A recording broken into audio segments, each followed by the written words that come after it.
Neil Diamond, a man forged in the cold fires of Brooklyn poverty, carved his name into the heart of American music with nothing but a $9 guitar and a soul that refused to be silenced. The world knows him as the voice behind Sweet Caroline, a song that has echoed through stadiums for generations, binding millions together in joy and memory.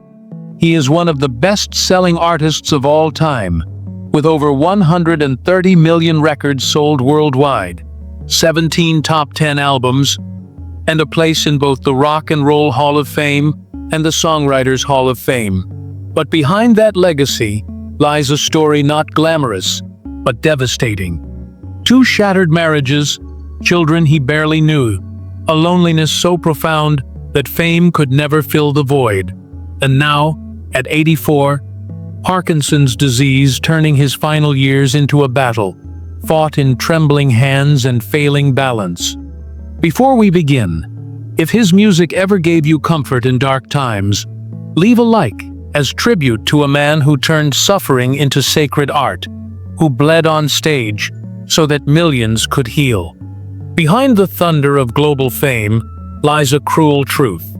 Neil Diamond's first stage was not lit with dazzling spotlights, but with the dim bulb of a cramped Brooklyn apartment, where heat was rationed and hope was scarce.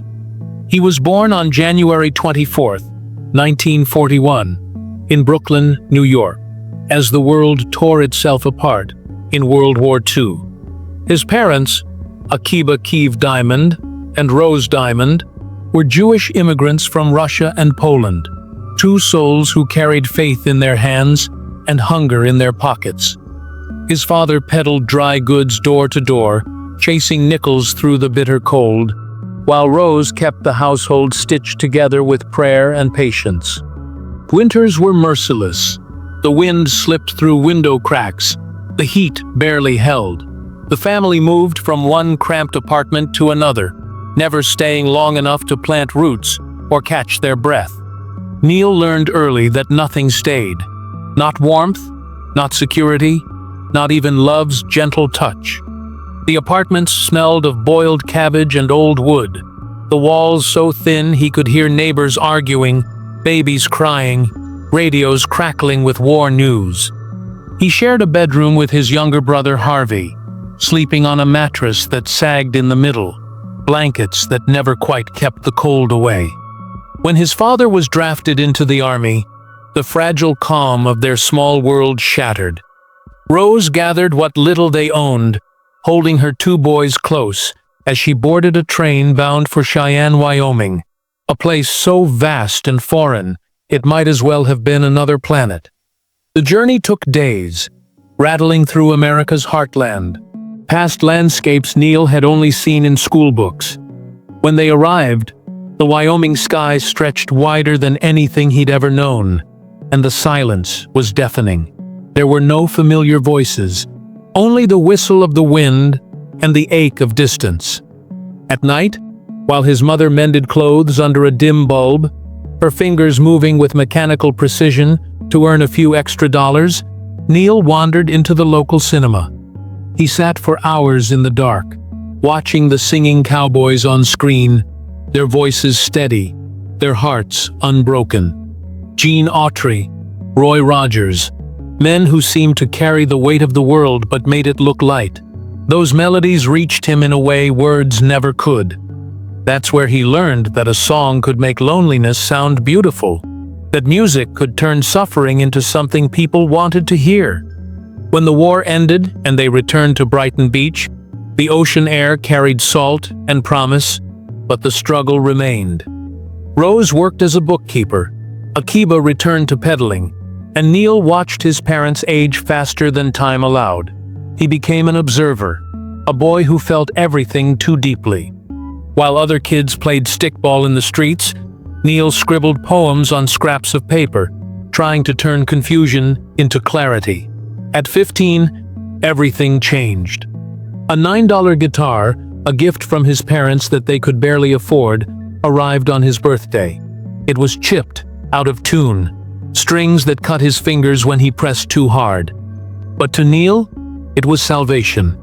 He sat for hours in the glow of a single lamp, teaching himself chords until his fingers bled and calluses formed like armor. That same year, he wrote his first song, "Hear Them Bells," for a girl at school. What began as a teenage crush became something sacred, the realization that music could make him feel seen, even when no one was looking. Years later, he would confess, "It wasn't an easy home, but it was filled with love and a lot of silence. I think music became the way I talked to the world when words didn't work." From neglect, he carved resolve. From rejection, he learned defiance. Armed with nothing but stubborn will and bruises of rejection, Neil Diamond entered his young adult years knowing that survival demanded more than luck. It demanded sacrifice. In 1958, the world expected him to become a doctor. He had earned a fencing scholarship to New York University, studying pre-med with a steady hand and an unsteady heart. While his classmates memorized anatomy charts and dissected cadavers, Neil's mind drifted toward melodies. He carried his guitar everywhere, a constant companion that drew strange looks in the medical library. Between lectures on human physiology, he'd sneak away to Tin Pan Alley, that legendary stretch of Manhattan where American music was manufactured. Guitar in hand, knocking on the doors of publishing houses that smelled of cigarette smoke, ink, and ambition. "Can I play you something?" he'd ask, voice trembling with hope, eyes searching for even a flicker of interest. Most days the answer was no. The kind of no that doesn't just close doors, but dreams. Sometimes they wouldn't even let him finish the first verse.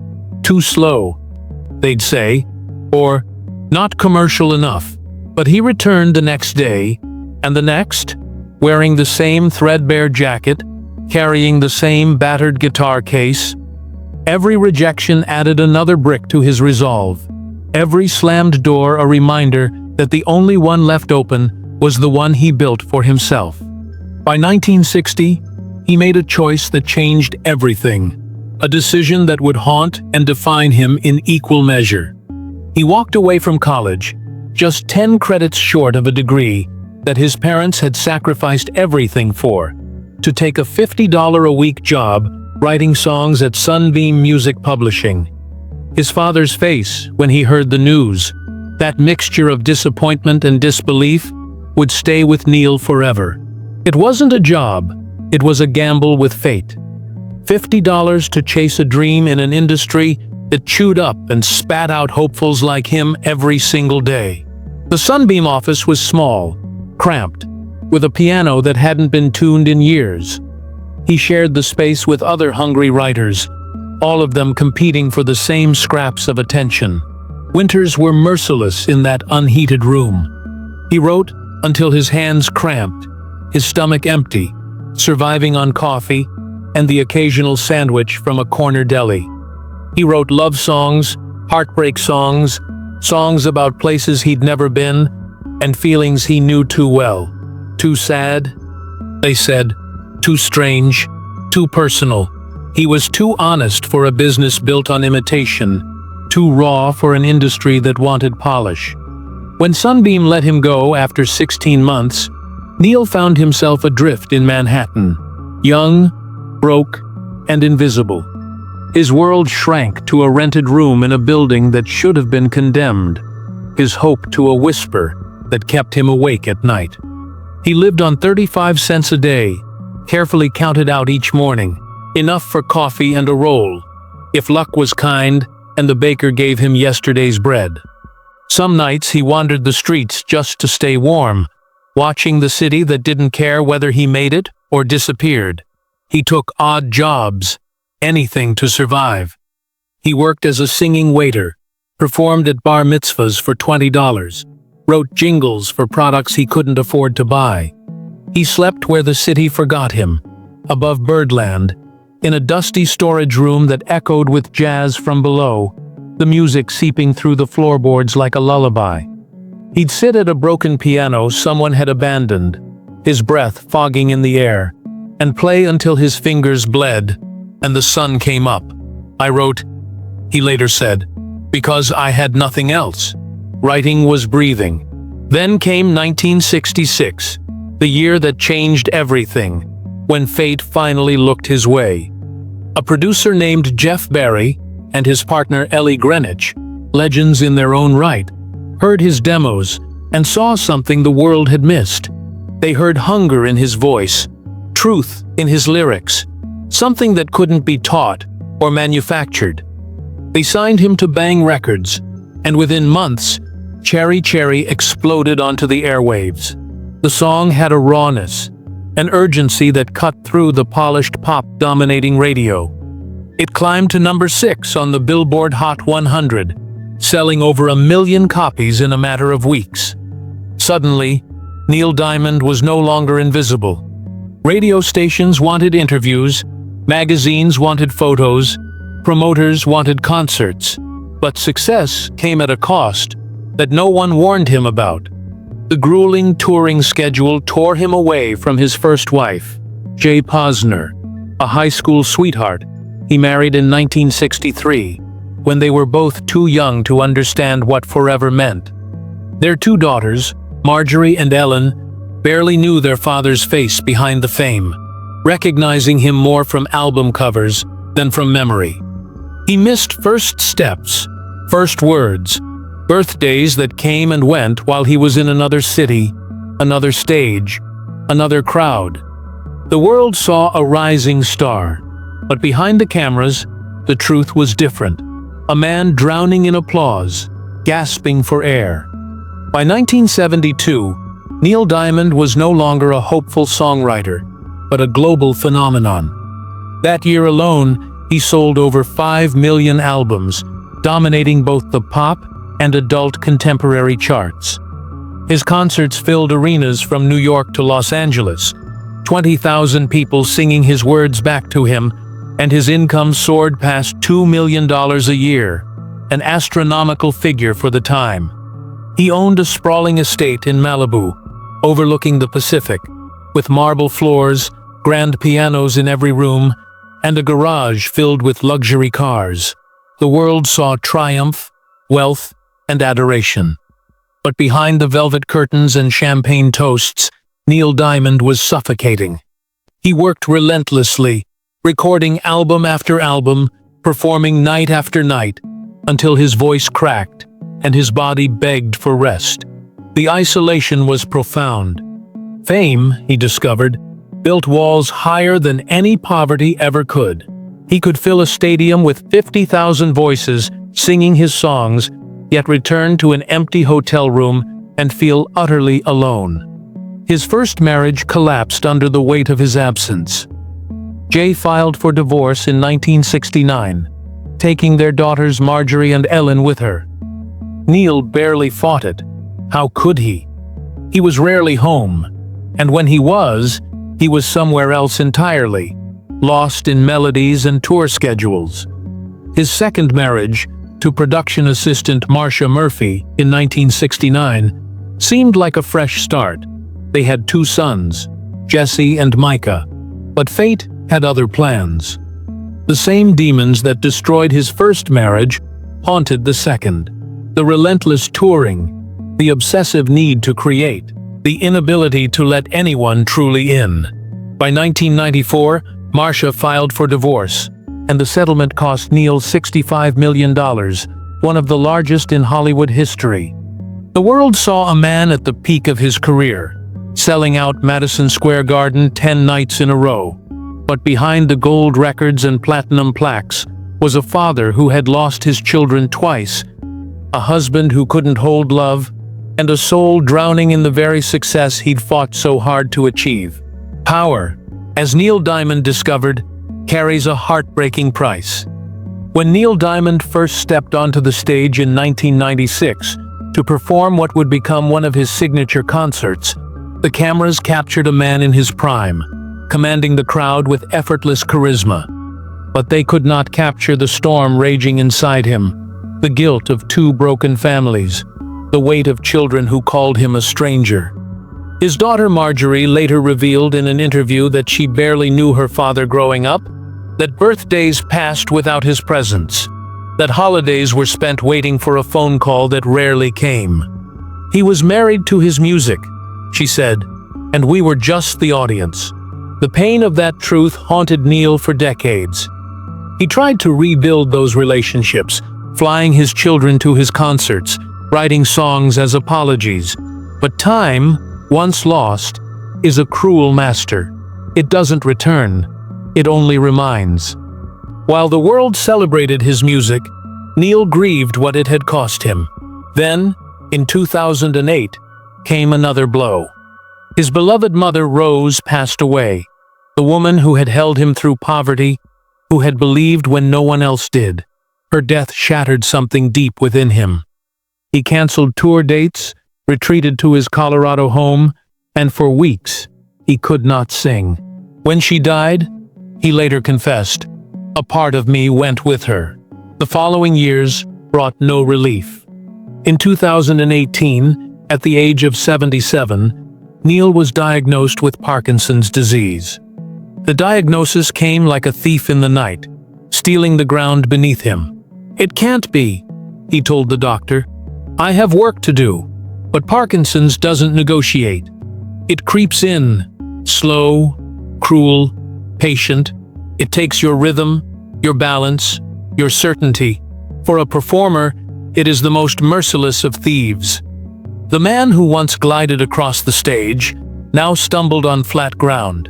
2 years later, standing before his mirror, he faced a reflection he no longer recognized.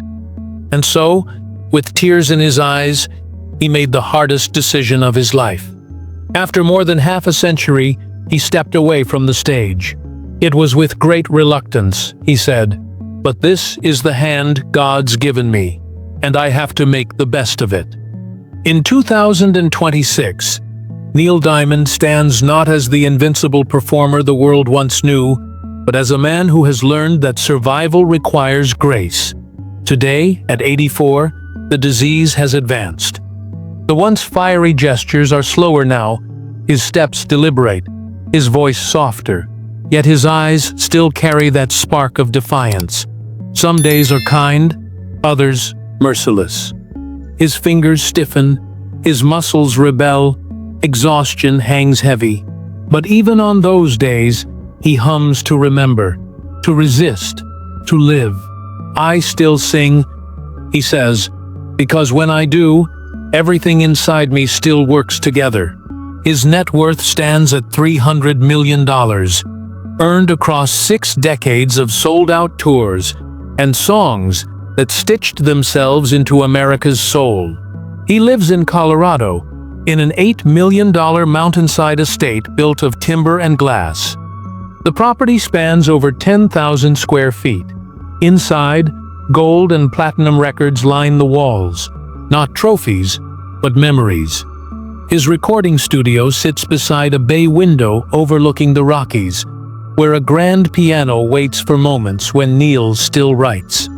In the garage rest pieces of his journey, a 1968 Cadillac Eldorado, a Bentley Continental, and a Mercedes S-Class.